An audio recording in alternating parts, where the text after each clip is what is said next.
एक ताजर की दानिशमंदी। पुराने जमाने में एक ताजर रहा करता था जिसका नाम हारिस था। वो बहुत ईमानदार और नेक दिल इंसान था। अपने कारोबार में हमेशा सच्चाई और इंसाफ से काम लेता, कभी किसी को धोखा ना देता।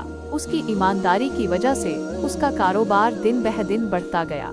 एक दिन हारिस से तिजारती सफर पर एक दूर दराज शहर गया। वहाँ इसने देखा कि एक बूढ़ा शख्स बाजार में बैठा अपनी थोड़ी सी खजूरें बेचने की कोशिश कर रहा है। इस बूढ़े शख्स की हालत बहुत खस्ता थी और ऐसा लग रहा था जैसे कई दिनों से भूखा हो। हारिस को इस पर बहुत रहम आया। हारिस ने बूढ़े शख्स के पास जाकर तमाम खजूरें मुंह मांगी कीमत पर खरीद लें। बूढ़ा शख्स इतनी ज्यादा कीमत मिलने पर बहुत हैरान और खुश हुआ। उसने हारिस का शुक्रिया अदा किया और उसके लिए ढेरों दुआएं की। हारिस ने वो सारी खजूरें गरीबों और मिस्कीनों में बांट दी। जब उसके साथी ताजरों को इस बात का इल्म हुआ तो उन्होंने हारिस को कहा कि तुमने ये क्या किया, इतनी अच्छी खजूरें मुफ्त में बांट दी, ये तो घाटे का सौदा है। हारिस ने मुस्कुराकर जवाब दिया, मैंने ये सौदा अल्लाह तालीज़ के साथ किया है। मुझे यकीन है कि वो मुझे उसका बेहतरीन अजर अता फरमाएगा। दुनिया का नफा तो आर्जी है, असल नफा तो आखिरत का है।